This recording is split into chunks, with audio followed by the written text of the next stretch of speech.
வார்த்தை ஒண்ணுதான். அப்ப விசுவாசத்துல வார்த்தையில நடந்தால் அது பர்மனன்ட். நீங்க அற்புதம் உங்களுக்கு நடந்தா அது டெய்லி நடக்கணும். அற்புதம் யாரோ ஒரு ஜெபித்த போது உங்களுக்கு சுகமாச்சு வச்சுங்களேன், மறுபடியும் உங்களுக்கு ஒரு சுகம் தேவை. ஆனால் தான் அற்புதத்துல நடப்பது என்பது அன்றன்றைக்கு தேவையான ஒரு அற்புதம் இல்லைங்களா?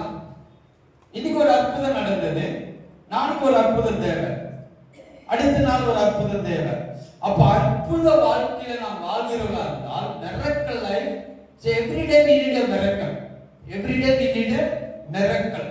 அது every day miracle life வாழும்போது டெய்லி நமக்கு டென்ஷன் இருக்கும், டெய்லி பிரச்சனை இருக்கும். ஏன் நாளைக்கு இந்த தேவை எப்படி சந்திக்கப்படும், எப்படி அற்புதம் நடக்கும், எப்படி miracle நடக்கும். அப்படி miracle லைஃப்ல நீங்க போனீங்கன்னா அது உங்களுக்கு டெய்லி ஒரு டென்ஷனான வாழ்க்கை.